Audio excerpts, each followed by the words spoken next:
வாழ்க வையகம், வாழ்க வையகம், வாழ்க வளம்.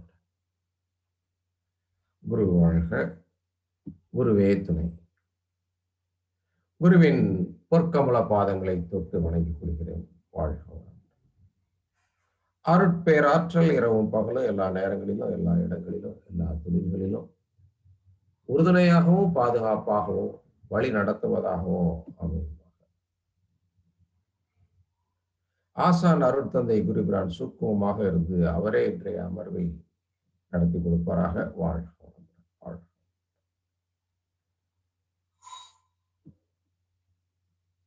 அருட்பேராற்றல் இரவும் பகலும் எல்லா நேரங்களிலும், எல்லா இடங்களிலும், எல்லா தொழில்களிலும் உறுதுணையாகவும் பாதுகாப்பாகவும் வழிநடத்துவதாகவும் அமையும்.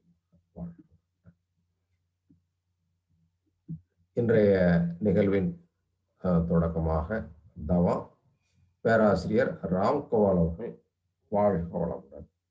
வாழ்க வளமுடன். ராம்கோவாலையா தவம் நடத்திடலாங்க.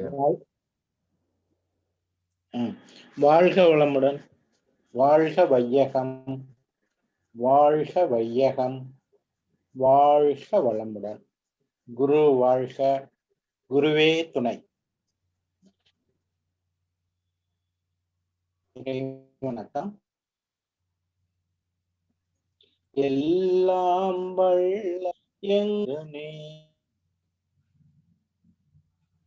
கமர எல்லாம் எங்கனே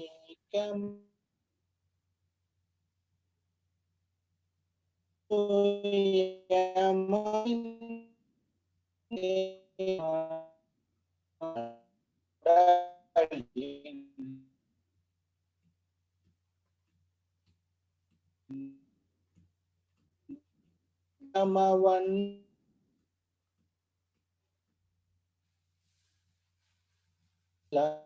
அவன்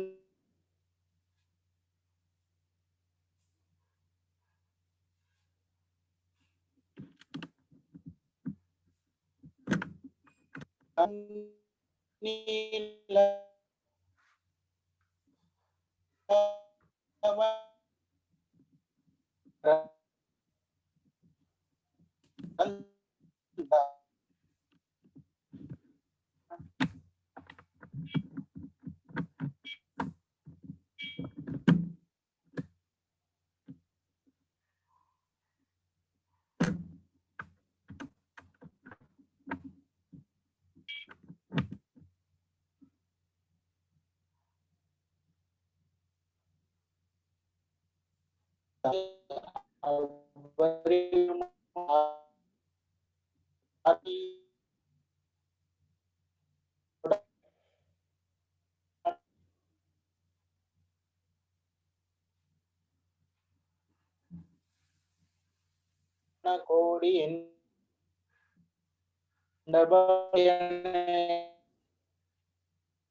கோடி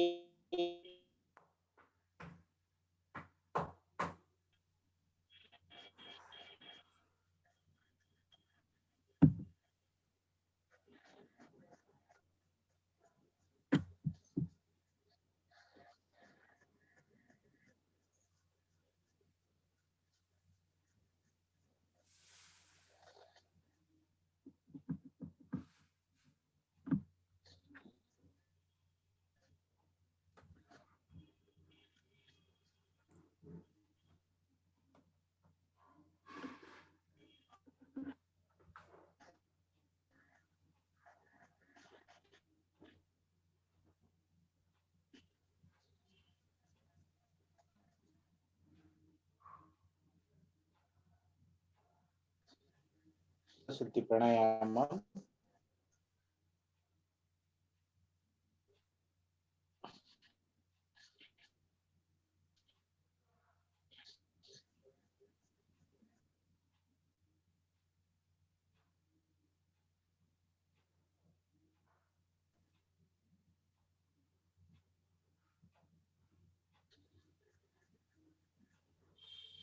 நாம்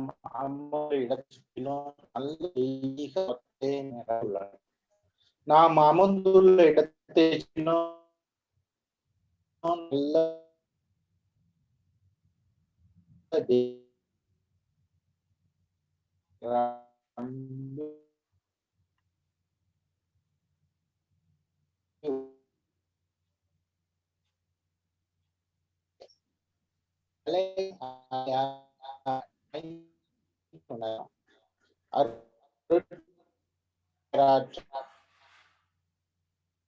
உடலிலே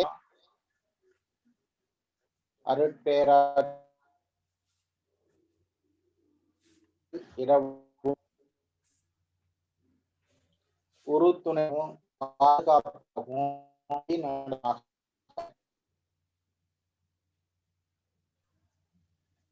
அன்னை கிளைக்கு வணக்கம். அருட்தந்தை ஆசான் வேதாத்ரி மகரிஷி அவர்களுக்கு வணக்கம்.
துரியம்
செய்து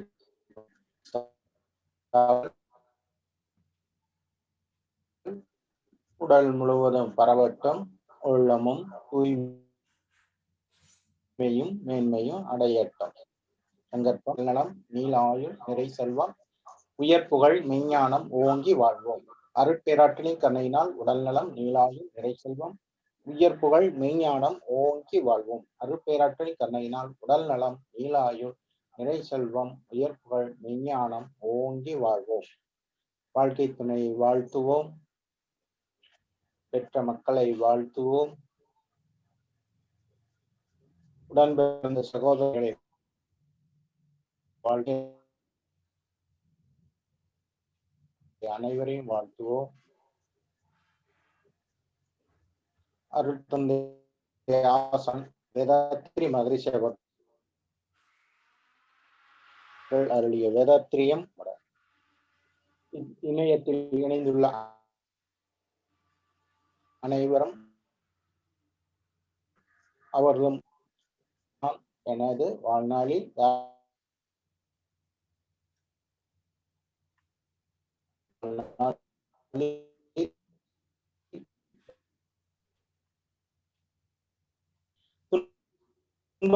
நான் எனக்கும் மனது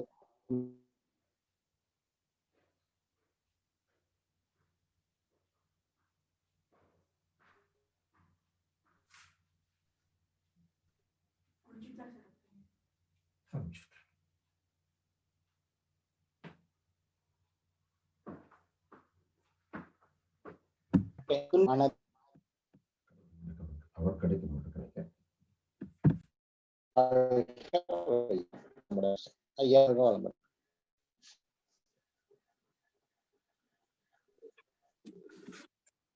வாழ்க வளமுடன். வாழ்க வளமுடையா. வாழ்க வளமுடன். ராம்கோபால் வாழ்க வளமுடன். வாழ்க வளமுடன். ராம்கோபாலுக்கு இன்னைக்கு டவர் சரியா கிடைக்கல. ராம்கோபால் டவர் சரியா கிடைக்கல. அப்படிங்களா? அப்படிங்க ரூமுக்குள்ள பரவாயில்ல, விட்டு விட்டு கிடைச்சது. வாழ்த்துக்கள். வாழ்க வளமுடன். சரிங்க சரி. வாழ்க வையகம். வாழ்க வையகம். வாழ்க வளமுடன். தவம் நடத்தி கொடுத்த பேராசிரியர் ராம்கோபால் ஐயா அவர்கள் வாழ்க வளமுடன். அவருடைய அன்பு குடும்பம் வாழ்க வளமுடன். அவருடைய அருட்தொண்டு வாழ்க வளமுடன். நன்றிங்க. வாழ்க வளமுடன். சான்றோர் பெருமக்களே, இன்றைய தினம் நமக்கு சிறப்பு சிந்தனை வழங்குவதற்காக நீண்ட இடைவெளிக்கு பின்னாடி தஞ்சாவூர்ல இருந்து பேராசிரியர் காஞ்சிநாதன் ஐயா அவர்கள் நம்மோடு இணைந்திருக்கிறார்கள்.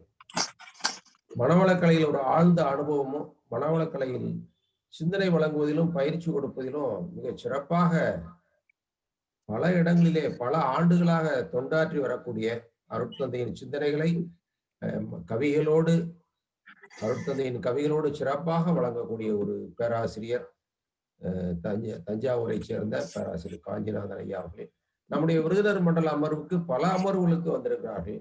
இன்றைய தினமும் நம்முடைய விருதுநகர் மண்டல இணையத்தின் மீதும் நம் மீதும் அன்பு கொண்டு ஆதரவு கொண்டு நம்மோடு இணைந்திருக்கிறார்கள். அவர்களை உங்களின் சார்பாக, விருதுநகர் மண்டலத்தின் சார்பாக வாழ்க வளமுடன் என்று வாழ்த்தி வணங்கி ஐயா அவர்களை அன்போடு வரவேற்று சிந்தனை வழங்குமாறு அன்போடு கேட்டுக்கொள்கிறோம். வாழ்க வளமுடையா காஞ்சிநாதன் ஐயா. வாழ்த்துக்கள். வாழ்க வளம். வாழ்க வளமுடன். வாழ்க வளமுடன். வாழ்க வையகம். கிளியரா இருக்கையா? கேக்குதியா? கேக்குது. நல்லா கேக்குது. நல்லா கேக்குது. வாழ்க வையகம். வாழ்க வையகம். வாழ்க வளமுடன். குரு வாழ்க. குருவே துணை. என்னை யான் அறிய வேண்ட இறைவா என் குருவாய் வந்தாய். சென்னையில் சிந்தை வைத்து சீர்த்தவம் முறையாய் செய்தேன். உன்னையே என்னுள் காட்டி உள் நிறைந்து அறிவாய் நின்றாய். முன்னை சேர்வினை தூய்மைக்கே முயன்று அறநெறி வாழுகின்றே. வாழ்க வளமுடன். நம் அனைவருக்கும் குருவாய் வந்து நம்முள்ளே அறிவாய் நிறைந்து நின்று நம்மை வழி நடத்தி கொண்டிருக்கும் ஆசான் அருள் தந்தை அவர்களை வணங்கி, இந்த விருதுநகர் மண்டல ஜூம் இணைப்பின் மூலம் இணைந்துள்ள இருபால் அறிஞர் பெருமக்களாகிய உங்கள் அனைவரையும் வணங்கி வாழ்த்தியும், இப்படி ஒரு நல்ல ஒரு ஏற்பாட்டின் மூலம் இந்த அரிய வாய்ப்பை வழங்கிய விருதுநகர் மண்டல தலைவர் உள்ளிட்ட அனைத்து அறிஞர் பெருமக்களுக்கும் வணக்கத்தையும் வாழ்த்தினையும் தெரிவித்துக் கொண்டு, நாம இன்றைய தினம் உயிர் வளம் என்ற தலைப்பின் கீழே அருள் தந்தை அவர்களுடைய கருத்துக்களை சிந்தனைக்கு எடுத்துக்க போறோம். ஏற்கனவே நாம் பலமுறை கேட்ட செய்திகளாக இருந்தாலும் அது செய்தி என்ற அளவிலே முதலில் நம்மை வந்து சேரும். அதை நாம் கடைபிடித்து நம்ம வாழ்க்கையில அதை கடைபிடித்து அதை நாம அந்த செய்தியை உறுதி செய்து கொள்ளணும். அதற்கு பிறகு நாம் உணர்ந்ததை மற்றவர்களுக்கும் கொண்டு செல்லணும். தந்தை அவர்கள் சொல்லும்போது சொல்லுவாங்க, information, confirmation and then transformation சொல்லி, தெரிந்து கொண்டு உறுதிப்படுத்தி முதல்ல கற்கணும், கற்றதை கடைபிடிக்கணும், கடைபிடித்ததை பிறருக்கு கற்பிக்கணும். ஏன்னா உலகிலே ஒரு பெரிய அளவிலான மாற்றத்தை கொண்டு வருவதற்கான பொறுப்பும் கடமையும் உணர்ந்தவர்களுக்கு தான் உண்டு. அந்த வகையில மனவளக் கலைஞர்கள் உணர்ந்தவர்கள் என்பதனால அந்த உணர்ந்தவர்கள் அனைவரையும் ஏற்றுக்கொள்வார். உணராதோர் உணர்ந்தவரை எதிர்த்து நிற்பார். உணர்ந்தவர்கள் எதிர்ப்பவரை கெடுக்க மாட்டார். உணராதோர் உணர்ந்தவரை அழிக்க பார்ப்பார். உலகில் உணர்ந்தோர் சிலர், உணராதோர் பலர் உளர். இந்த நிலை காலப்போக்கால் உணர்ந்தோர்கள் எண்ணிக்கை உயரும் மட்டும் உணராதோர் பழிச்செயலே ஓங்கி நிற்கும் என்று ஒரு கவியில வச்சிருக்காங்க. அப்ப அந்த வகையில பல வகையிலும் சீரழிந்து இருக்கின்ற இந்த பிரபஞ்ச காந்த களத்தை சொல்லும்போது சொல்லுவாங்க, நம்ம சாதாரணமா பொல்யூஷன்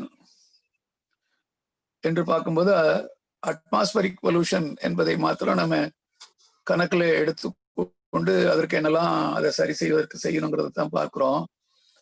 ஆனால் நம்மை அறியாமலே இன்னொரு பக்கம் தாட் பொல்யூஷன், எண்ணத்தால் மாசுபடுத்தி கொண்டிருக்கிறோம் இந்த காந்த களத்தை, பிரபஞ்ச காந்த களத்தை. அப்போ எது அதிகமா உள்ளதோ அதுதான் செயல்பாட்டுக்கு வரும்.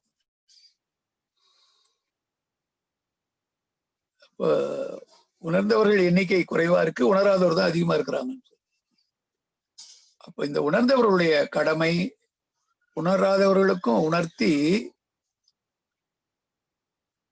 பெரும்பான்மையான உணர்ந்தவர்கள் இருப்பதன் மூலமாக அந்த வான்காந்த களம் சீர் செய்யப்பட்டு அதன் மூலம் ஒவ்வொரு தனி மனிதனும் துன்பம் இல்லாமல் வாழணும். அப்போ சமுதாயம், நம்ம பலமுறை பேசியிருக்கிறோம், அது சமுதாயம் என்பதே சாமி சொல்றாங்க சம ஆதாயம். யார் எதை செய்தாலும் அதனால் வருகிற விளைவை அனைவருமே பங்கு போட்டு அனுபவித்து தாகணும்.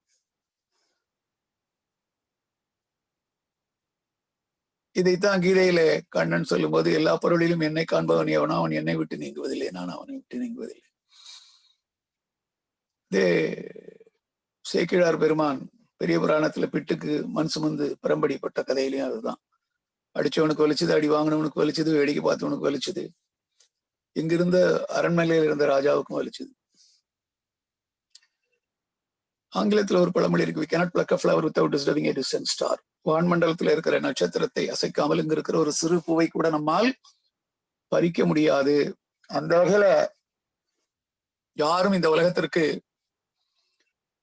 தானாக வரவில்லை, தனியாக வாழ்ந்து விட முடியாது. பெற்றோரின் வழியே வந்தோம், வினைகளால் சமுதாயத்தினுடைய கூட்டுறவுகளால் தான் வாழ்ந்துட்டு இருக்கிறோம். அப்ப ஒருவர் உழைப்பை இன்னொருத்தர் பயன்கொள்றோம். அதுபோல ஒரு செயலின் விளைவையும் ஒருத்தருடைய செயலின் விளைவும் மற்றவர் அனுபவித்துத்தான் ஆகணும் என்று, இதுதான் இயற்கை நியதி, இறை தத்துவம், செயல் விளைவு தத்துவம். அந்த வகையில நாம மறைபொருளாக உள்ள அந்த உயிர், மனம், அறிவு இவற்றை பற்றிய ஒரு தெளிவு இருக்கணும். ஏன்னா ஆறாவது அறிவு என்று சொல்லும் போதே சாமி சொல்றாங்க, இந்த புலன்களால் உணரக்கூடிய அவற்றையெல்லாம் கடந்து புலன்களால் உணர முடியாதவற்றை உணர்வதற்காக வந்ததுதான் ஆறாவது அறிவு. அப்போ ஆறாவது அறிவுடைய சிறப்பே மறைபொருள் என்று சொல்லக்கூடிய அந்த இறையை உணர்வதற்கு தான்.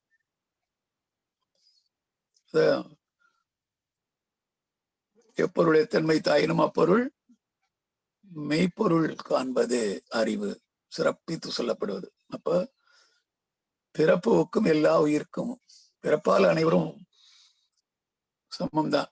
ஏன்னா அந்த ஆதி பேரறிவாகி இறைநிலையே தன்மாற்றம் பெற்று அனைத்து பொருட்களாகவும் அனைத்து உயிர்களாகவும் இயங்கிக் கொண்டிருக்கிறது எல்லாருக்கும் தெரியும். ஆனால் அந்த அறிவை நாம் எந்த அளவுக்கு உயர்த்தி கொள்ளுகிறோமோ அந்த அளவுக்கு செயல்திறன்ல வேறுபாடு வரும், விளைவுல வேறுபாடு வரும். அப்ப நல்லது கெட்டது என்றால் ஒழுக்கமற்றது என்றால், அப்போ உயர்ந்தவர்கள் என்பவர்கள்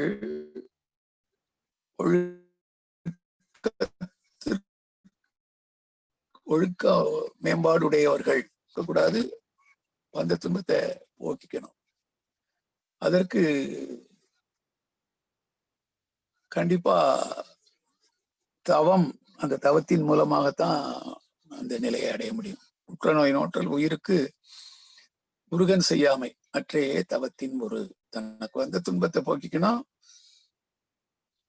மற்ற உயிர்களுக்கு துன்பம் கொடுக்க கூடாது. அதே நேரத்துல உயிர்கள் படும் துன்பத்தை பார்த்துட்டு சும்மாவும் இருக்கக்கூடாது. அப்போ உயிரினங்களிலே உயர்ந்த அறிவுத்திறனும் உருவ அமைப்பும் உடையவன் மனிதன் தான். இந்த மனிதனுக்கு மட்டும்தான் தன் மூலத்தை உணர்ந்து அதனோடு இணைந்து செயலாற்றக்கூடிய திறம் இருக்கிறது. இந்த மனிதன் விலங்கிலிருந்து வந்த காரணத்தினாலே வெறும் உடல் சார்ந்த உணர்ச்சி நிலையிலே மாத்திரம் வாழ்ந்து பழகினா அந்த உயிரறிவை பெற முடியாது. உயிரை பற்றிய உணர்வு இல்லைன்னு சொன்னா இன்ப துன்பத்தை பிரித்து உணர முடியாது, காரணம் தெரியாது. அந்த வகையில பார்க்கிற போது இந்த உயிர், அப்போ அந்த உயிரை உணரணும், உணர்ந்தால் என்ன நன்மை என்பதை அந்த உயிரை அறியக்கூடிய அறிவு, அதை பெறுவதனால என்ன நன்மை என்பதை ஒரு கவியில சார்ந்துள்ளன. உயிரறிந்தால் அறிவறியும் உண்மை தோன்றும், உலகமெல்லாம் உயிருக்குள் இருக்க காணும், உயிரறிந்த அறிவாலே உலகை நோக்க உயர்வு தாழ்வில்லாத சமநிலை சித்திக்கும், உயிர் அறியா அறிவு நிலை மாயை ஆகும், ஒப்பற்ற உயிர் அறிய ஞானமாகும். அப்போ இதையெல்லாம் உணர்கிற போது உயிராயும் அறிவாயும் தெய்வமாயும் ஓங்கும் உயர் மறைபொருள் நான் என்ற உண்மை தெரியும். அப்ப நான் யார் என்பதை விளங்கி கொண்டா இறையே நானாக இருக்கிறது அப்படிங்கிற போது இறைத்தன்மை நமக்குள் வெளிப்படும். இறையின் தன்மை என்பது என்ன? அது உயர்ந்த அறிவு. அதனால அறிவின் உயர்நிலையில் அன்பும் கருணையுமாய், அதோடு உணர்ந்த அந்த வாழ்க்கை வழி இருக்குது, அந்த நெறியில் சிறந்த போது நீங்காத இன்ப ஊற்றாய். அப்போ எந்த ஒரு நாம் செயலை செய்தாலும் அதற்குரிய விளைவு என்பது இயற்கை நியதி. அதுதான் நியூட்டன்ஸ் லால கூட நம்ம பார்க்கிறோம். Every action is having an equal and opposite reaction. அப்ப நாம எதை செய்தாலும் அதற்கு ஒரு விளைவு என்பது கண்டிப்பாக வரும். அப்போ ஒழுக்கத்துக்குரிய செயலை செய்கிற போது அதற்குரிய விளைவும், அதற்கு எதிராக செயல்படுகிற போது அதற்குரிய ஒரு விளைவும் கண்டிப்பாக வரும். உலகில் உள்ள பொறுப்புடைய தலைவர் எல்லாம் உயிரை உள்ளுணர்வாய் பெறுதல் வேண்டும். நாங்க அந்த உயிர் உணர்வு இருந்தா தான் கண்டிப்பா துன்பம் இல்லாம நாமும் வாழ முடியும், பிறர் துன்பத்தை போக்கவும் முடியும். அந்த மாதிரி ஒரு நிலை வருகிற பொழுதுதான் நாம வாழ்வின் நோக்கத்தில் வெற்றி பெற முடியும். அப்போ அதை எப்படி உணர்வது? இறைநிலைக்கும் மனநிலைக்கும் இடையே உள்ள உயிரை எளிதாக உணர்ந்திடலாம் அகத்தவத்தின் மூலம். மறைவிளக்கும் உண்மைகளை மனதினில் உணர்வாய் மற்றவர்கள் காட்டுவதற்கு வெளியில் ஒன்றும் இல்லை. அப்போ அதை பெறணும் அப்படின்னு சொன்னா நாமே தான் உணரணும். அப்படி உணர்வதற்கு நாம எப்படி இருக்கணும் அப்படின்னு சொல்லும்போது, பொறையுடைமை, விழிப்பு நிலை, அஞ்சாமை, தியாகம், புலன் உணர்வு இன்பத்தில் அளவு முறை வேண்டும். அப்படி இருந்து கொண்டு நிறைவு பெற முடிவெடுத்து இவற்றிலிருந்து வழுவாது நம் செயல்களை ஆற்றிக்கொண்டே வந்தால், நிறைவு பெற முடிவெடுத்து வழுவாது ஆற்றி நேர்மையுடன் வாழ உன்னில் அவன், அவனில் நீ. அப்போ அந்த நிலை வரும்போதுதான் உன்னிலே நான் அடங்க, என்னுள்ளே நீ விளங்க, எனதுள்ளம் தூய்மை பெற்றேன், இன்னும் வேறு என்ன வேண்டும் பேறு பெற்ற பின்னர். அப்போ அந்த ஒரு நிலையை அடைகிற போதுதான் இறை உணர்வு, அந்த இறையே தன்மாற்றம் பெற்று எல்லாமாக இருக்கிறது என்ற தெளிவு வரும். அப்படி வருகிற போதுதான் ஒரு கவியில சொல்லுவாங்க, சாமி, பேரியக்க மண்டலம் பெரிதுதான் என்றாலும் ஓர் இயக்கமாய் உந்தன் உடலாய் அதை காண்கின்றேன். அப்போ நமக்கு ஒரு உடல் இருக்குது. அந்த உடல் உறுப்புகள்ல எங்கேயோ ஒரு இடத்துல ஒரு சிறு துன்பம் வந்தா அது ஒட்டுமொத்த உடலையும் பாதிக்கிறது. அதுபோல இறையின் உடைய உடல் இந்த பேரியக்க மண்டலம் என்பதை உணர்கிற போது அங்க எந்த உயிருக்கும் நாம செயலால், எண்ணம் சொல் செயலால் துன்பம் தராம இருக்கணும் என்ற ஒரு நிலை வரும். அதனாலதான் அந்த உயிர் உணர்வை உள்ளுணர்வாய் பெறுதல். அப்ப இந்த உயிர் எது உயிராக இருக்கிறது அப்படிங்கிற பார்க்கும்போது, அந்த ஆதியாகி ஆதியனும் பரம்பொருள் மெய் எழுச்சி பெற்று அணுவென்ற உயிராகி, அந்த அணு என்பது பிரபஞ்சத்துல இருக்கிற போது அதை அணு என்று சொல்லுகிறோம். அதுவேதான் உடலுக்குள் உயிராகவும் இயங்கிக் கொண்டிருக்கிறது. அப்போ நமக்கு எல்லாருக்குமே தெரியும், இறைநிலையே தான் தன்மாற்றம் பெற்று விண்ணாகி விண்கள் கூடி பஞ்சபூதம். அந்த பஞ்சபூதங்கள்ல அந்த விண்ணின் விரிவலை சுத்த வெளியோடு கலந்து தன்மாற்றம் பெற்று 5 நிலைகளில பஞ்ச தன்மாத்திரை என்று சொல்றோம். அப்ப உயிர் என்ற ஒன்று இருந்தா தான் உணர்வு என்ற ஒன்று இருக்கும். அந்த உணர்கிற தன்மை எந்த அளவில் ஓங்கி நிற்கிறதோ அந்த அளவுல தான் வாழ்க்கை இன்பமாக இருக்கும். அப்போ இந்த உடல், உயிர், மனம், இந்த மூன்றை பற்றிய தெளிவு இருக்கணும். அப்ப உடலை வழி நடத்துவதும் உடல் இயக்கத்துக்கும் அந்த மன இயக்கத்திற்கும் ஆதார சக்தியாக இருப்பது இந்த சக்தி தான். அப்ப இந்த உயிர் எந்த அளவுக்கு வளம் பெற்றிருக்கிறதோ அந்த அளவுக்கு உடல் நலமாக இருக்கும், மனமும் வளமாக இருக்கும். அப்ப இந்த மன வளம் தான் மனிதனின் வளம், மனம் போல்தான் வாழ்வு. அப்போ அடிப்படையில அந்த உயிரை, ஏன்னா உயிர் என்று சொல்லும்போது எல்லையில்லாத அந்த பிரபஞ்ச களத்துல எது விண்ணாக இருக்கிறதோ அதுவேதான் இங்க ஒரு உடலுக்குள் எல்லை கட்டப்பட்டு உயிராக இருக்கிறது. அப்ப இந்த உயிர் என்ற சுழல் அலை சுழல்கிற போது அதிலிருந்து வருகிற விரிவலை காந்தம் என்று சொல்றோம். இந்த காந்தம் புலன்கள் வழியே வெளியேறுகிற பொழுது அழுத்தம், ஒலி சுவைமனம் என்று பஞ்சத்தில் மாத்திரை என்று சொல்றோம். அதுவே மூளை வழியாக வெளியேறி புறப்பொருளோடு தொடர்பு கொண்டு பெறுகின்ற அனுபவங்கள், இன்ப துன்ப அமைதி பேரின்பம் என்ற நிலையில அது அதனுடைய மறுமுனையாகிய அறிவிலே பதிவு செய்கிறது.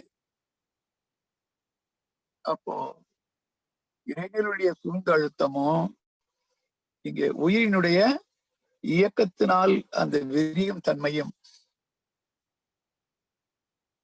ஒரு மின்துகளிலிருந்து இன்னொன்றை விலக்கி நிறுத்தியும் அதே நேரத்துல ஒரு ஒழுங்காக இயங்கி அதை தாண்டி வெளியில போகாத அளவுக்கு இறைஞர்களுடைய சூழ்ந்த அழுத்தமும் இந்த உயிரினுடைய விளக்குகிற தன்மையும் தான். அப்போ நாம இந்த உயிர் என்பதை எந்த அளவுக்கு உடலிலே தக்க வைத்துக் கொள்ளுகிறோமோ அந்த அளவுக்கு தான் எல்லா வளங்களையும் பெற்று வாழ்வாங்க வாழ முடியும். அப்போ நமக்கு பார்த்திருக்கிறோம் இந்த உயிர் எப்படியெல்லாம் மேம்படுத்திக் கொள்ளலாம்.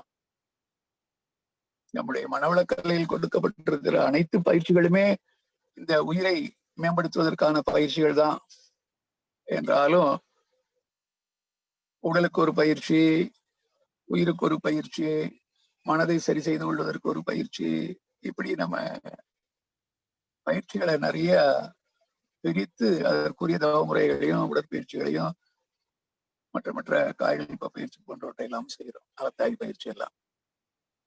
அப்போ அந்த வகையில பார்க்கிற போது இந்த உயிர் வளமாக உடலுக்குள்ளாக நிறைவாக இருந்தாதான் அறிவு திறன், அறிவு மேம்பாடு என்பது வரும். அப்போ இந்த உயிர் குறைவுனால துன்பம் வரும். அப்ப துன்பம் வந்தா அறிவு அமைதி அடையாது, அமைதி அடையலைன்னா உயராது, உயரலைன்னா முழுமை பெறாது, முழுமை பெறலைன்னா வாழ்வின் நோக்கத்தில் வெற்றி பெற முடியாது. அந்த உயிரை நாம வளப்படுத்தி கொள்ளணும் என்பது முக்கியம் என்றாலும் அந்த உயிரை எதெல்லாம் குறைப்பதற்கான செயல்பாடுகள், அந்த உயிர் குறைவுக்கு எதெல்லாம் காரணமா இருக்குது என்பதை நாம முதலில் கண்டு அந்த வழிகளை எல்லாம் நம்ம சீரமைத்துக் கொள்ளணும். சாமி சொல்லுவாங்க, ஓட்ட பானையில தண்ணி குடிக்கக்கூடாது, முதல்ல தண்ணி சேமிக்கணும் அப்படிங்கிற ஒரு எண்ணம் வருகிற பொழுதே அதற்குரிய பாத்திரம், பாண்டம் இருக்கு இல்லையா, அதுல இருக்கிற ஓட்டைகளை எல்லாம் முதல்ல கண்டுபிடித்து அதை சரி செய்து கொள்ளணும். அப்ப அந்த அளவுக்கு தான் நமக்கு பயிற்சிகளை அருள் தந்தை அவர்கள் சீரமைத்துக் கொடுத்திருக்கிறாங்க என்பது நல்லா தெரியும். அப்போ முதலிலே நாம உயிர் வளத்தை பெருக்கிக் கொள்ளணும் அப்படின்னு சொன்னா 5 அளவு முறை காக்கணும் என்பது மிக மிக முக்கியம். எல்லாருக்குமே தெரியும். உணவு, உழைப்பு, உறக்கம், பாலுறவு, எண்ணம் என்ற 5லேயும் நாம கண்டிப்பாக அளவு முறை காக்கணும். அப்போ இதெல்லாம் அளவு முறை காக்கணும் அப்படின்னு சொன்னா இந்த உடலை வழிநடத்துகிற மனம் வளமாக இருக்கணும். அப்படி மனம் வளமாக இருக்கணும். அப்படி இருந்தால் உடலை அது சரியாக வழி நடத்தும். அப்போ அந்த உடல் இயக்கம், மன இயக்கம் ரெண்டுக்கும் ஒரு கோஆர்டினேஷன் சரியா இருக்கணும். இப்படி இருக்கணும் அப்படின்னு சொன்னா உடல் உறுப்புகள் ஆரோக்கியமா இருக்கணும், மனமும் வளமாக இருக்கணும். உடல் என்பது பஞ்சபூத கூட்டு. அப்ப பஞ்சபூதங்கள்ல அதனுடைய இயக்கத்தை சீரமைத்துக் கொண்டு அணு அடுக்கு தான் இந்த உடல். ஏன்னா இது ஒரு பருப்பொருள். உடல் என்பது ஒரு பருப்பொருள். அணுக்களுடைய கூட்டு அமைப்பு தான் ஒரு பருப்பொருள். அப்ப அந்த அணுக்கள் என்பதோ சுழன்று கொண்டே இருக்கிறது. அப்போ அது 5 நிலைகளிலே அழுத்த வேறுபாடு பெற்று எல்லாம் ஒட்டுமொத்தமா சேர்ந்து உடல் அமைப்பு. அந்த உடலுக்குள்ளாக தனித்து இயங்கிக் கொண்டிருக்கின்ற உயிர் துகள், அதிலிருந்து வருகின்ற அலை, அது ஒட்டுமொத்த இந்த 5 பௌதிக பிரிவுகளிலிருந்து வருகிற அலையோடு தன் அலை மோதி அந்த அழுத்தத்தை உணர்ந்து ஒப்பிட்டு வேறுபடுத்தி இப்படித்தான். அப்போ உடல் சீராக இயங்கணும், உறுப்புகள் ஆரோக்கியமா இருக்கணும்னா அந்த அணு அடுக்கு சீர்குலைவு இல்லாம இருக்கணும். அதற்கு காந்தம் வேணும். மனம் என்பதோ மூளை வழியே செல்லுகிற காந்த அலைதான். அப்போ மனம் வளமாக இருக்கணும்னாலும் உடல் உறுப்புகள் ஆரோக்கியமா இருக்கணும் அப்படின்னாலும் ரெண்டுக்குமே இந்த காந்தம் தெளிவாக இருக்கணும். காந்தம் தெளிவாக இருக்கணும் அப்படின்னா அதை உற்பத்தி பண்ணுகிற உயிர் துகள் எண்ணிக்கையில அதிகமா இருக்கணும் உடலுக்குள்ளாக. அந்த உயிரினுடைய உந்தும் சக்தி தான், அந்த காந்த சக்தி தான் அந்த உடலுக்குள்ளாக 3 ஓட்டங்கள்ல ரத்த ஓட்டம், வெப்ப ஓட்டம், காற்றோட்டம், ரத்த ஓட்டம், வெப்ப ஓட்டம், ரத்த ஓட்டம், இந்த 3லே வருகிற தடை, தேக்கம், திசை மாற்றம், குழப்பம் இவற்றால் அணுடுக்கு சீர்குலையாமல் பாதுகாப்பது இந்த உயிரிலேருந்து வரக்கூடிய இந்த அலைதான். அதே மாதிரி அதேதான் மனவளத்துக்கும் காரணமாக இருக்கிறது என்பதனால உயிர் குறைவு ஏற்படாத வகையில இந்த 5 விஷயங்களிலே அளவுமுறை காட்டுக்கொள்ளணும். அப்புறம் அடக்கக்கூடாத 14 வேகங்கள், தூக்கம், நாவறட்சி, மூத்திரம், தும்மலோடு, இருமல், வாந்தி, பசி, கொட்டாவி, தலை, மலம், ஏப்பம், சிக்கிலம், நோக்கி நீர், அபான வாயு, நூல், சுவாசத்தோடு 7 தூக்குமாறு வேகம் தன்னை ஸ்வஸ்தன்தான் அடக்கிடானே என்ற ஒரு மருத்துவ பாடல் சாமி சொல்லுவோம். அப்ப இந்த 14 வேகங்களை நாம வழிந்தும் வெளியேற்றக்கூடாது. வெளியேற்ற உணர்வு இருக்கிற போது அதை தடுத்து நிறுத்தி வைக்கவும் கூடாது. இதெல்லாம் உடல் நலத்தையும் மனவளத்தையும் கெடுத்துவிடும். அப்போ உயிர்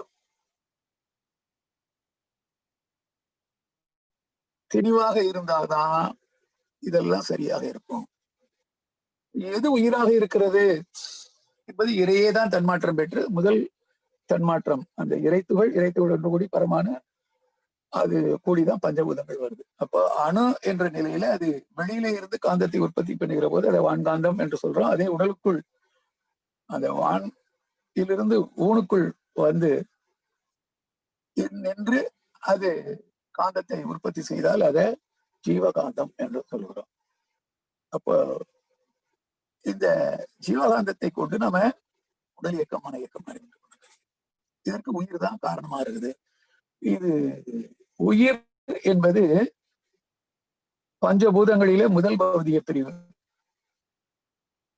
இறையிலிருந்து தன்மாற்றம் பெற்று வந்தது. ரொம்ப லேசானது. இதெல்லாம் கூடி உடலா இருக்குது. இந்த உடலோ பூமியில ஈர்த்து பிடிக்கப்பட்டிருக்கு. பூமியோ மணிக்கு 1000 மைல் வேகத்துல தன்னைத்தானே சுற்றி கொண்டு சூரியனை சுற்றி வரும் பாதையில ஒரு நாளைக்கு 16 லட்சம் மைல்கள் பயணம் செய்யுது. அப்போ இந்த எந்த ஒரு சுழற்சியிலும் மைய ஈர்ப்பு, மைய விலக்கு ரெண்டுமே இருக்கும். அப்போ மைய ஈர்ப்பு விசையின் காரணமாக நாம ஈர்த்து பிடிக்கப்பட்டிருக்கிறோம். அதே நேரத்துல அந்த விலக்கு விசையின் காரணமாக லேசானதெல்லாம் வெளியில போயிட்டு இருக்கு. நம்ம காயல்பத்துல பார்த்திருக்கிறோம். ஒரு பாத்திரத்துல தண்ணியை வச்சுட்டு வெளியில இருந்து மண்ணை அள்ளி கொண்டாந்து அதுல போட்டு நல்லா சுத்தி விட்டா தூசி எல்லாம் வெளியில வந்து ஓரத்துல மிதக்கும். மண்ணெல்லாம் வெட்டியா உள்ள மண்ணெல்லாம் அடியில போயிடும். அது போல இந்த உயிருக்கு விளக்க மாற்றல்னால வெளியேறி கொண்டே இருக்கும். ஆனாலும் நாம மொத்தமா அந்த உயிர் போய் விடுவதில்லை. சாமி சொல்லும்போது சொல்லுவாங்க, ஒரு ஆறு தொடர்ந்து ஓடிக்கொண்டிருப்பதை காட்சியா பார்க்கிறோம். ஆனால் ஒரு வினாடிக்கு முன்னாடி அங்க இருந்த நீர் இப்ப கிடையாது. அது போயிட்டே இருக்குது. அது போலத்தான் இங்க. அப்போ இது பிழையாகி பிழையாகி புதுப்பிக்கப்படுவதனாலதான் அந்த உயிர் வாழ்க்கைக்கு பிழைப்பு என்ற ஒரு பெயரும் உண்டு. பிழையாகி பிழையாகி புதுப்பித்துக் கொள்ளப்படுகிறது. அப்போ இந்த உயிர் மிகவும் லேசானது. இந்த உயிரை தவத்தால் அன்றி வேறு வகையில பார்க்க முடியாது என்பதையும் சொல்லிட்டாங்க. அப்படி தவத்தால் உணர்ந்த சித்தர் திருமூலர் இந்த உயிரினுடைய இயக்கத்தை சொல்றார். நமக்கு எல்லாம் ஏற்கனவே தெரியும், இருந்தாலும் ஞாபகப்படுத்தல. கோவின் மயிரொன்றை 100 கூறிட்டு 100ல் 1 1000 ஆனால் ஆவியின் கூறு 100,000ல் 1. அப்ப பசுமாட்டு ரோமத்தை கனமளவுக்கு வெட்டி எடுத்து அதுல 1,00,000 கூறில ஒரு கூறின் அளவுதான் உயிர் என்று சொல்ற. அப்படி அது ஓடிக்கொண்டே இருக்கிறது. அப்படி ஓடிக்கொண்டிருக்கிற அந்த உயிர் தான் உடலுக்குள்ளே அந்த காந்தத்தை உற்பத்தி செய்கிறது. காந்தம் தான் உடலை ஈர்த்து ஒரு கட்டுக்கோப்பான உடல் அமைப்பாக வைத்திருக்கிறது. புலன்கள் வழியே பஞ்ச தன்மாத்திரையாக செலவாகிறது. செலவை மூளை வழியாக போய் உணர்ந்து இன்ப துன்பங்களை நாம உணர்ந்து துன்பத்திலிருந்து விலகிக் கொண்டு இன்பங்களை நிறைவாய் அனுபவிப்பதற்கு காரணமா இருக்கு. அனைத்துக்கும் மூலமாக இருப்பது இந்த உயிரிலிருந்து வரக்கூடிய காந்தம் தான்.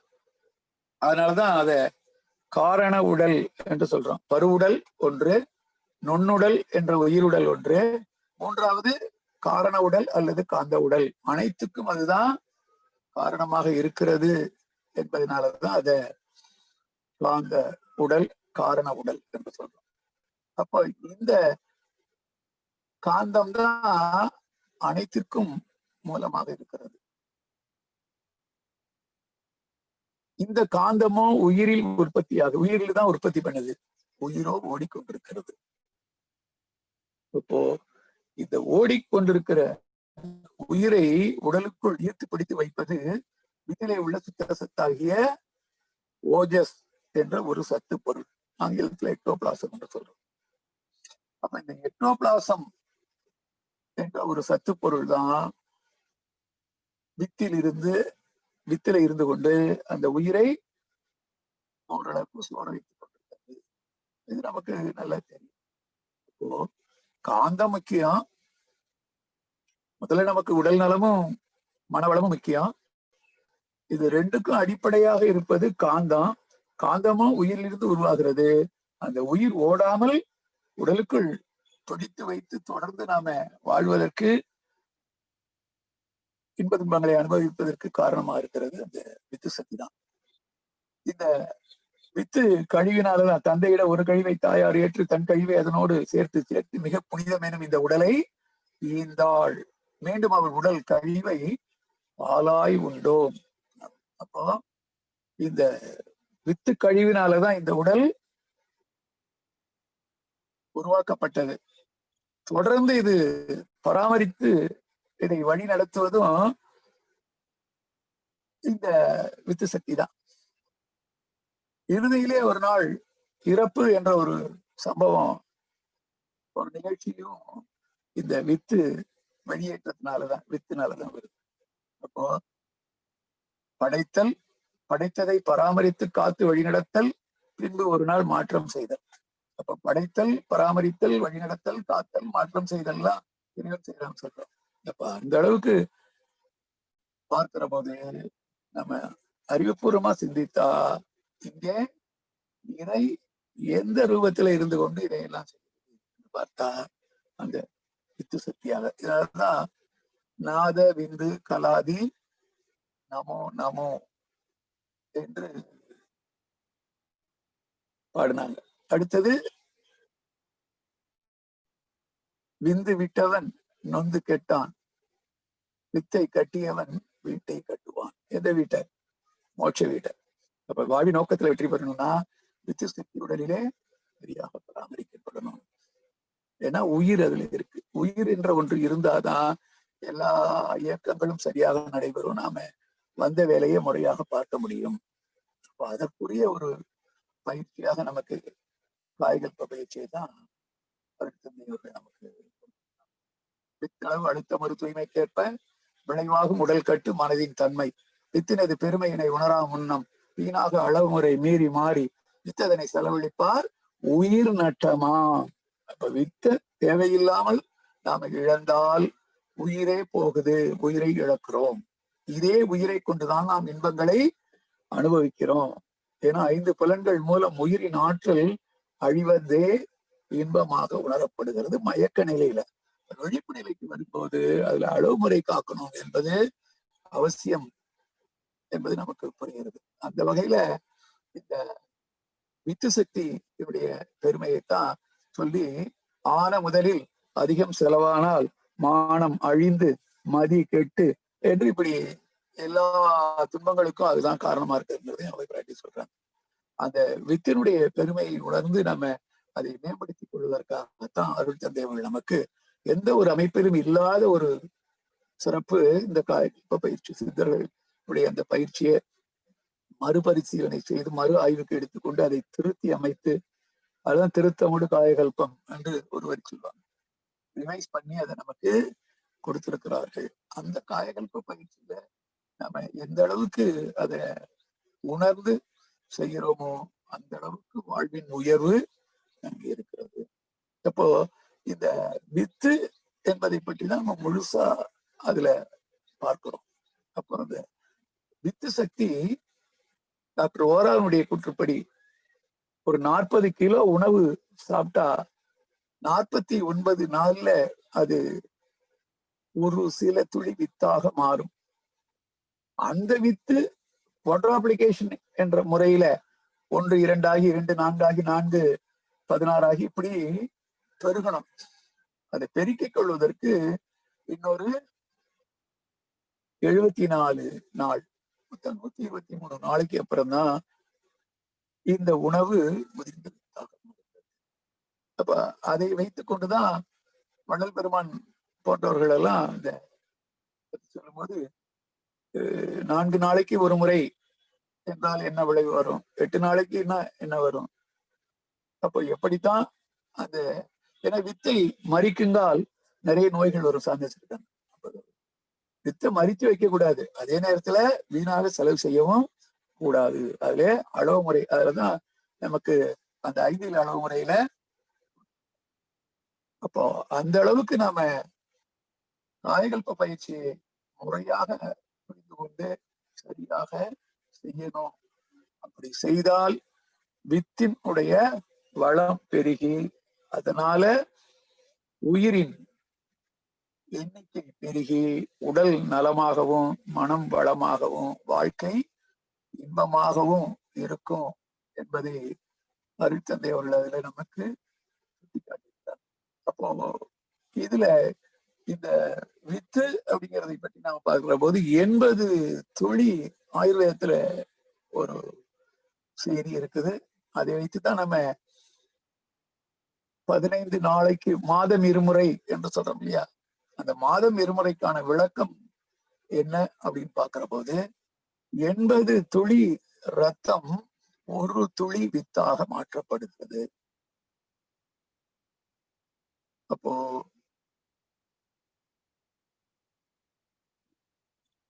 ஆணுடைய ரத்தம் தான் வித்தாக மாற்றம் பெற்று வெளியேறுகிறது. அதே போல பெண்ணினுடைய ரத்தம் தான் கருமுட்டையாக மாறி அது மாதவிலக்கு காலங்களில் வெளிப்படுகிறது.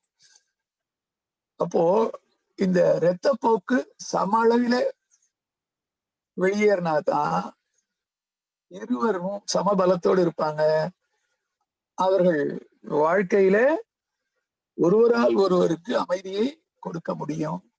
அப்படி அந்த அமைதி என்பது கிடைத்தால்தான் அங்க வாழ்க்கையில் மகிழ்ச்சி என்பது வரும். இல்லைன்னு சொன்னா என்ன ஆகும்? வருத்தம் வரும் ஒரு பக்கம். அந்த வருத்தம் என்ன ஆகும்? சாபமா மாறும். அன்புற்றாம் இல்லறத்தில் ஆண் பெண் இரு பேரும் அவரவர்கள் துணைவர்களை மனம் வருந்த செய்தால் துன்ப அலை எழுந்து மீண்டும் தாக்கியோரை தாக்கும். தொல்லை தரும் சாபமாம் நோய்கள். இப்ப வருத்தம் அப்படின்னா நம்ம புறமா பாக்குறோம், செல்வ வளத்தோட வச்சிருக்கிறோம், வாழ்க்கையில எல்லாம் நிறைவேங்க எல்லாமே நல்லா இருக்குன்னு நினைக்கிறோம். ஆனா அடிப்படையில இந்த நிறைவின்மை, ஏன்னா பல குடும்பங்களில் அமைதியின்மைக்கு காரணமே பாலுறவியல் சமன்பாடு இல்லை என்பதுதான். அந்த வகையில அந்த ஒரு வருத்தம் சாபமாக மாறி ஒருத்தர் சபிச்சுட்டு போறதில்லை. ஆனா எல்லாருக்குள்ளும் இறைய அறிவாக இருப்பதனால செயல் விளைவு நீதியின்படி அந்த வருத்தம் ஒரு விளைவை கொடுத்து விடும். அது கூட நடக்காத வகையில நாம சிறப்பா வாழணும் என்பதற்காகத்தான் அருள் தந்தை அவர்கள் இந்த காய்கள். அப்போ 80 துளி ரத்தம் ஒரு துளி வித்து ஆணுக்கு. அப்போ ஒரு முறை வித்து கழிவின் போது கிட்டத்தட்ட ஒரு 16 இருந்து 18 துளி வித்து வெளியாகிறது. பெண்ணுக்கு மாதவிலக்கு காலங்கள்ல டிஸ்சார்ஜ் அந்த டிஸ்சார்ஜ் சரியா எவ்வளவு இருக்குன்னா ஒரு கணக்கு இருக்குது. 2440 துளி 2880 துளி ரத்தம் வெளியாகணும். அதுக்கு ஈக்குவல் அமௌண்டா தான் இங்க வெளியாகணும்.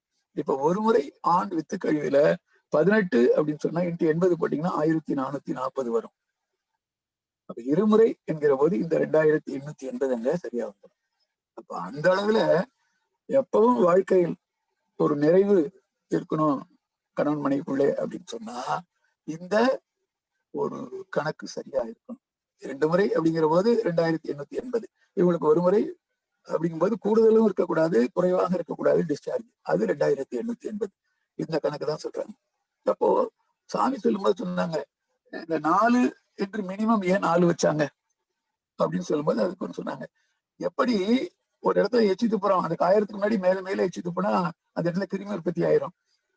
அதே போல தோல்ல மேல சேரக்கூடிய அந்த அழிந்து போன செல்கள் எல்லாம் முறையாக வெளியே நீக்கப்படலைன்னு சொன்னா அது மேல மேல சேர்ந்து தோல்ல எக்ஸிமா என்ற ஒரு அரிப்பு நோய் உண்டாக்கிறோம். அதுபோல இந்த வித்து உள்ளே போய் அந்த பெண் அந்த வித்தை தன்மையப்படுத்தி தன் உடலோடு சேர்த்துக் கொள்வதற்கு 96 மணி நேரம் ஆகுமா. அதுக்கு இடையில போய் மேலே மேலே வித்து விழுந்தா அதை ஒரு அரிப்புத்தன்மை உண்டாக்கி கற்பொழுங்கில் தவறுவதற்கு அது ஒரு காரணமாக அமையும் என்பதனாலதான் 4 நாளைக்கு ஒரு முறை என்று சொல்லியிருக்கிறாங்கன்னு சொல்றாங்க.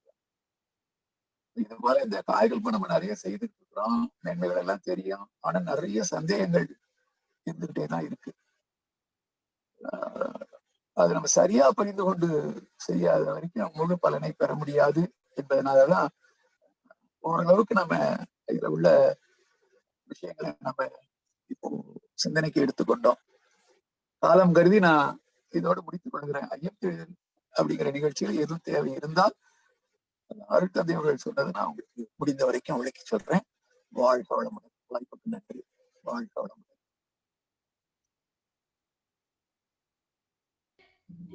வாழ்க வளமுடன் ஐயா, வாழ்த்துக்கள். வாழ்க வளமுடன். இன்றைய தினம் நமக்கு ஒரு பண்டிகை நாளாக இருந்தாலும் கூட சிறப்பான முறையிலே அன்பர்களும் நிறைய வந்திருக்கிறாங்க. சிந்தனைகளும் ஒரு சிறப்பான சிந்தனையாக இருந்தது. ஒரு பொருத்தமான தலைப்பு உயிர் வளம் என்ற தலைப்புல ஒரு பொருத்தமான அதை பற்றி சொல்வதற்கான பேராசிரியர் ஐயா காஞ்சிநாதன் அவர்கள், அதை பற்றிய திரளான அன்பர்களும் வந்து இன்றைக்கு கேட்டு பயனடைந்திருக்கீங்க. அனைவருக்கும் வாழ்த்துக்கள். வாழ வாழ அவள் வாழ அவள் அனைவருக்கும் வாழ்த்துக்கள். வாழ. பாலசுப்ரமணியா இணைப்புல இருக்கிறீங்களா? பாலசுப்ரமணியம்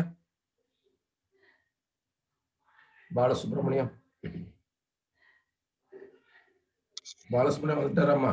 இல்லையா? சரி, வாழ்த்துக்கள். வாழ்த்துக்கள்.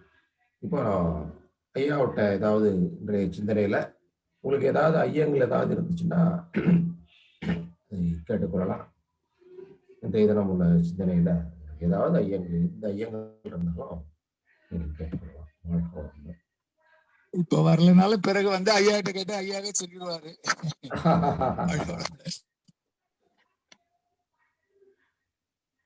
சொல்லுங்க சபரீஷ்.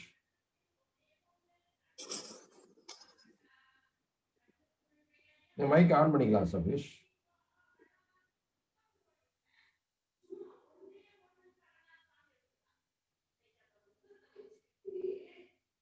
சபரீஷ் உங்க மைக் நீங்களே ஆன் பண்ணிக்கலாம். அன்மியூட் பண்ணணும்.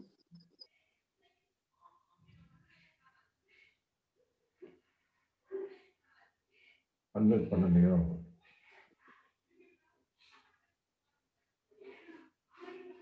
சரி.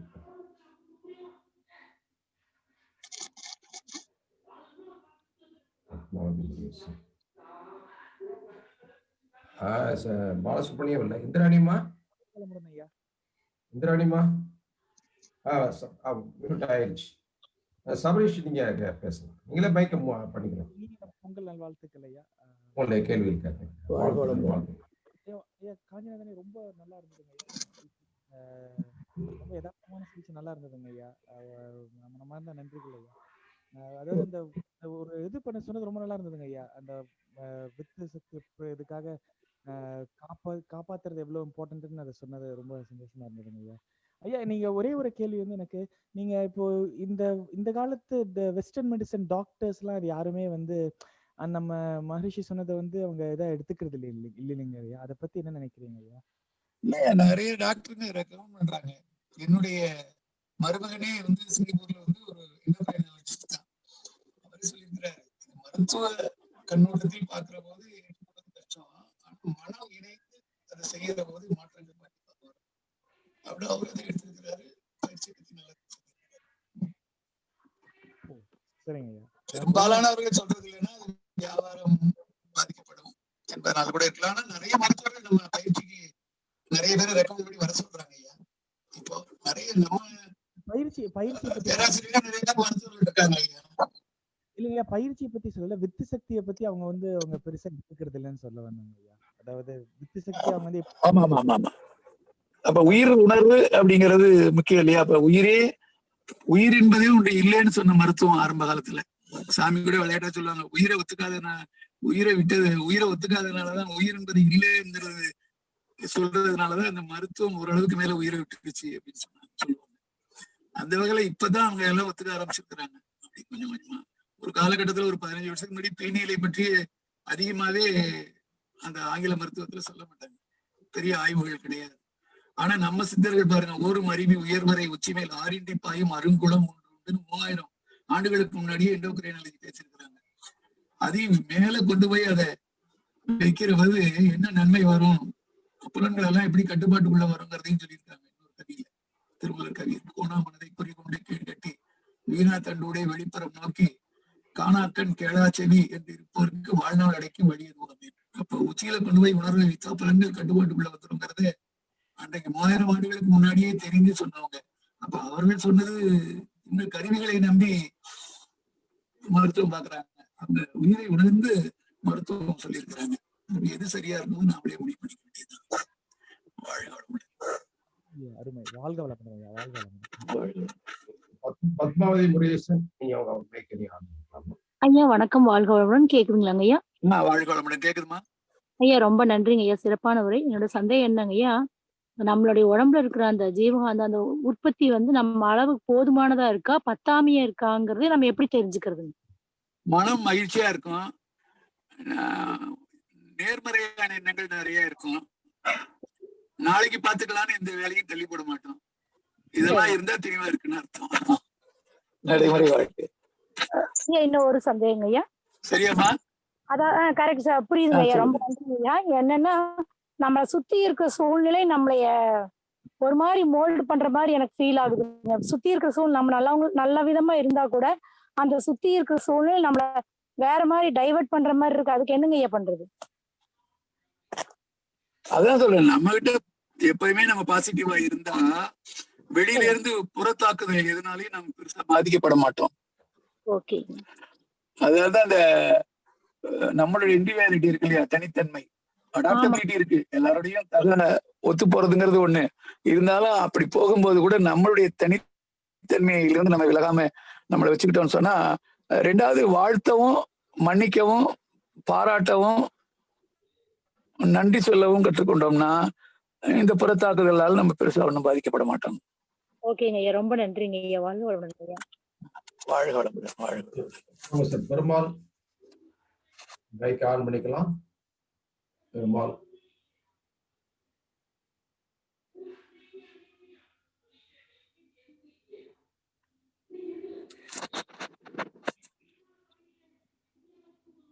பெருமாள் நீங்க மைக் ஆன் பண்ணிக்கலாங்க. வாழ்க வளமுடன். ஆன் பண்ண முடியல நினைக்கிறேன்.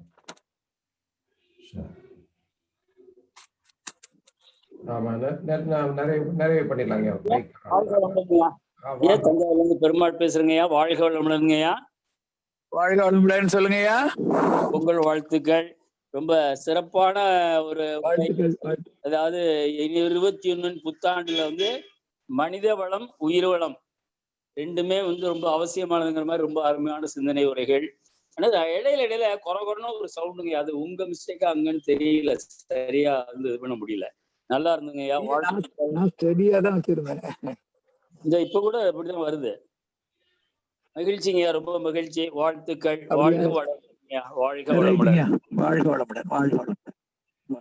வாழ்க வளமுடன். நன்றி, மகிழ்ச்சி, வாழ்த்துக்கள். வாழ்க வளமுடன். நிறைய பண்ணிடலாங்களா? நிறைய பண்ணிடலாம் ஐயா. காஞ்சிநாதன் ஐயா, நிறைய பண்ணிடலாமா? பண்ணிடலாம்யா. டைம் கான்ஷியஸ் ரொம்ப வேணும் இல்ல? எவ்வளவுதான் சிறப்பாக இருந்தாலும் டைம் ஒண்ணு இருக்கு. கண்டிப்பா கண்டிப்பா. ராம்கோபால் ஐயா, நீங்க உலக நல வாழ்த்து பாடிடுறீங்களா? ராம்கோபால் பாடிடுறீங்க. இன்றைக்கு நம்ம நிகழ்வு கலந்து கொண்ட ஐயா அவர்களுக்கு நம்ம வாழ்த்துக்களையும் நன்றிகளையும் தெரிவித்துக் கொள்வோம். பேராசிரியர் காஞ்சிநாதன் ஐயா அவர்கள் வாழ்க வளமுடன்.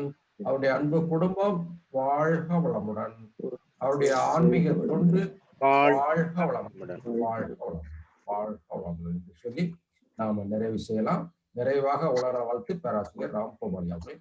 வாழ்க வளமுடன். ராம்கோபால் பாடலாம். ராம்குமார். வாழ்க வளமுடன். வாழ்க வையகம். வாழ்க வளமுடன்.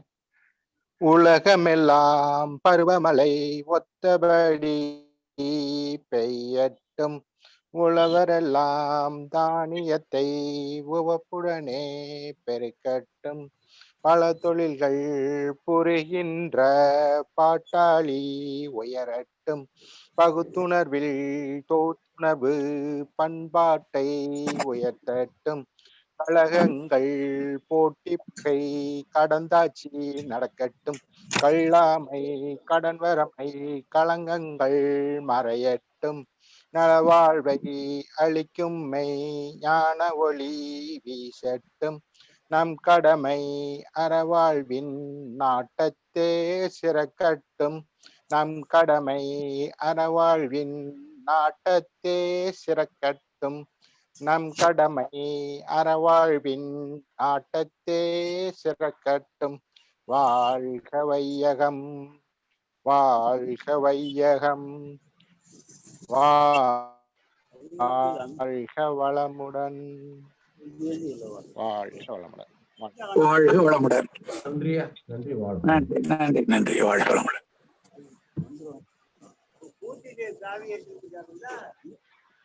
கூட்டாமண்டியில் அந்த பூ திறக்காம வந்துடும்.